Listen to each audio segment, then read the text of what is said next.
साल हो गए।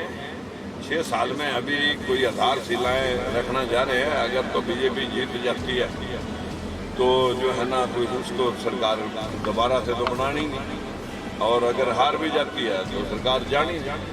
तो हमने लोगों के बीच में यही रखा कि आजकल ये चाहे सिर्फ आई वाश करने के लिए आपकी पीने हैं, देना लेना आपको इन्होंने कुछ नहीं है, क्योंकि 6 साल में जो आपको मिला वो आपके सामने है। मेरा मानना ये है कि मनोहर लाल खट्टर जी जितने सबका साथ सबका विकास के भाषण दे रहे हैं, तो दलित और पिछड़े की राजनीतिक हिस्सेदारी, जो प्रशासन में हिस्सेदारी है, उसको साबित करें कि कितने लोग आपने यहाँ नौकरी लगाए इस बड़ौदा हल्के में। जो किलोई सीट है उसके अंदर रोजगार का, शिक्षा का या रोहतक के थोड़े बहुत क्षेत्र को कवरअप करने का प्रयास किया, लेकिन बड़ौदा सीट उनके एडजॉइनिंग सीट में लोकसभा सोनीपत में आती है। बस इसको तो आई वाश किया गया, और इस बड़ौदा सीट के अंदर किसी प्रकार का कोई विकास, शिक्षा का, किसी इंजीनियरिंग कॉलेज का, कोई मेडिकल कॉलेज का या किसी तरह का भी कोई प्रावधान अगर यहाँ होता तो आज बेरोजगारी इतनी दुर्दिशा यहाँ पर लोगों के साथ हुई है कि लोग जो है ना सिर्फ भाषण देकर के इस सीट के ऊपर लोग अपनी अधिपत्य साबित करते रहे। लेकिन अब लोगों ने मन बना लिया है कि ये भेदभाव और ये शोषण अब बर्दाश्त नहीं होगा।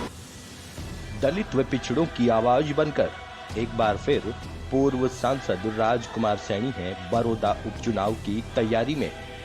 मौजूदा व पूर्व सरकारी व्यवस्था के खिलाफ एक बार फिर बुलंद आवाज बनकर राजनीतिक गलियारे में व्यवस्था परिवर्तन करने के लिए बड़ौदा हल्के से खुद राजकुमार सैनी ने ठोकी ताल। हल्के में बढ़ रहा है राजनीतिक पारा।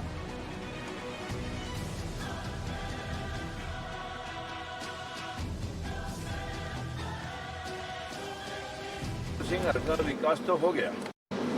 उनके तो पिताश्री ने जो अपने हल्के की जो किलोई सीट है उसके अंदर रोजगार का, शिक्षा का या रोहतक के थोड़े बहुत क्षेत्र को कवरअप करने का प्रयास किया, लेकिन बड़ौदा सीट उनके एडजॉइनिंग सीट में लोकसभा सोनीपत में आती है।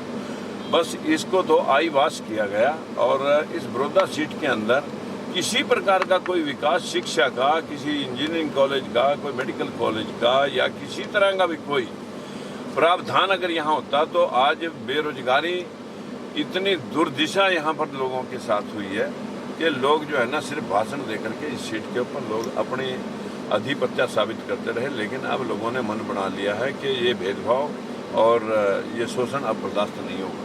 सर, बड़ौदा उपचुनाव है, इसमें आप किसी और को मौका देना चाहेंगे एलएसपी से या खुद लड़ना चाहेंगे? मेरा सबसे पहले प्रथम प्रायोरिटी है कि मेरे को कोई माकूल एससीबीसी में से ही कोई मजबूत कैंडिडेट अगर जो 10 रुपये खर्च करके लोगों के बीच में चुनावी प्रक्रिया को सर अंजाम दे सके, तो मैं पहली प्रायोरिटी उनके लिए है। लेकिन ऐसा भी नहीं कर सकता कि किसी बाई इलेक्शन के अंदर कोई कमज़ोर कैंडिडेट उतार करके जींद की तरह जो है हमारे साथ हो कि हमारा कैंडिडेट भी बिक गया, और हमारे जिन लोगों ने समर्थन दिया था 20-21 लोग उसके साथ ही भाग गए पार्टी के पदाधिकारी। के लोग जो है ना दलित और पिछड़े की लीडरशिप से थोड़ी नफरत करते हैं, आज भी वो बर्दाश्त नहीं करते। जो उच्च वर्ग है उसमें कहीं ना कहीं आज भी हेट की भावना बीच में शामिल है।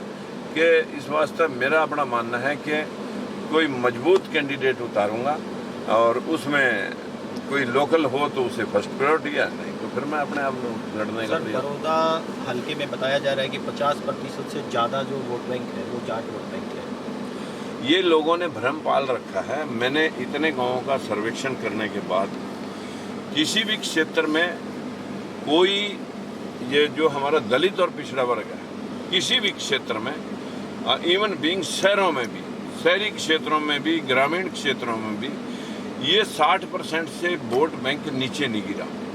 लेकिन उस 60% वोट बैंक की स्थिति लोगों ने उनको खरीद फरोख्त और उनके प्रलोभन दे करके उनके वोट को कैच करके अपने वोट दर्शाने का प्रयास किया कि अगर Jat vote bank 30% vote bank इस हल्के में साबित कर दे तो मैं राजनीतिक संन्यास ले लूँगा। वो आंकड़े पेश करें कि कौन से आंकड़ों के आधार पर वो अपनी वोट 50% बता रहे हैं। सर, मनोहर लाल खट्टर को भी आजकल बड़ौदा हल्के की चाय पसंद आने लगी है, क्या कहना चाहिए? देखिए, मनोहर लाल खट्टर को भी 6 साल हो गए हैं। 6 साल में अभी कोई आधारशिलाएं रखना जा रहे हैं। अगर तो बीजेपी जीत जाती है तो जो है ना, कोई उसको सरकार दोबारा से तो बनानी नहीं, और अगर हार भी जाती है तो सरकार जानी नहीं। तो हमने लोगों के बीच में यही रखा कि आजकल ये चाय सिर्फ आई वॉश करने के लिए आपकी पीने हैं, देना लेना आपको इन्होंने कुछ नहीं है, क्योंकि 6 साल में जो आपको मिला वो आपके सामने है। मेरा मानना ये है कि मनोहर लाल खट्टर जी जितने सबका साथ सबका विकास के भाषण दे रहे हैं, तो दलित और पिछड़े की राजनीतिक हिस्सेदारी, जो प्रशासन में हिस्सेदारी है, उसको साबित करें कि कितने लोग आपने यहाँ नौकरी लगाए इस बड़ौदा हल्के में। सबका साथ सबका विकास तो तभी माना जाएगा कि कितने बच्चों को नौकरी दी, कितने बच्चों को कोई लाइसेंस रोजगार के लिए दिए, और कितने बच्चों को कोई बसें चलवाई। आजकल प्राइवेटाइजेशन के सिस्टम के ऊपर तो बीजेपी 24 घंटे कहीं रेलवे बेचने पे उमादा है, कहीं पर एयरपोर्ट बेचने के लिए उमादा है। और देश के अंदर जो है बड़े बड़े लोग, जहां आज हम 20 रुपए में ट्रैवलिंग करते हैं, कहीं ऐसा ना हो कल जब सारा प्राइवेटाइज हो जाए और फिर 200 रुपये देने पड़े उसी 20 रुपये के बदले। सर, बहुत बड़ा पैकेज, एक राहत पैकेज के नाम से कोरोना बीमारी के अंदर इन लोगों ने, केंद्र सरकार ने दिखाया। आप क्या मानते हैं वो पैकेज कहाँ गया? देखिए, जो लोगों के लिए रोजगार स्थापित करने के लिए 20 लाख करोड़ की जो पैकेज की घोषणा हुई थी, वो पैकेज में मैंने बैंकों में जा कर के, क्योंकि हमारे लोग भी जो है कुछ रोजगार के प्रति उत्सुक थे कि हमें रोजगार मिलेगा, तो उन लोगों ने जब एप्लीकेशनें लगाई तो उन्होंने कहा जो यहाँ पर 1 लाख रुपए का लोन अगर है किसी का मिलने वाला, तो उसे 1,20,000 कर दिया जाएगा, और भी 3 साल के लिए उसकी किस्तें स्टॉप करके जो है ना उसका सूद माफ रखा जाए, और उसके बाद वो किस्तें लोन सहित इंटरेस्ट सहित देनी होंगी। तो उस पैकेज का तो 10-20% लोगों को फायदा, उन लोगों को तो जिनके पास करोड़ों 10-20 हज़ार करोड़ रुपए के लोन, वो तो सारा पैसा उनको मिलेगा। यहाँ तो मुझे अभी पूरे बड़ौदा क्षेत्र के अंदर एक भी ऐसा व्यक्ति नहीं मिला जिसने उस पैकेज से कोई लोन लिया हो या उसे मिलने वाला हो। बड़ौदा उपचुनाव है, बिल्कुल सर पे है, और क्या मान के चलेंगे कि आप कैसे शुभकामनाएं लोगों को देंगे? क्या एलएसपी अब की बार यहाँ से विजयी रहेगी? बस मेरा एक ही मानना है कि हमारा पूरा देश झूठे प्रलोभनों, हर साल हम एक नया गिद्ध चुनते हैं, वो हमारी चोंच से मांस नोच करके खाते हैं।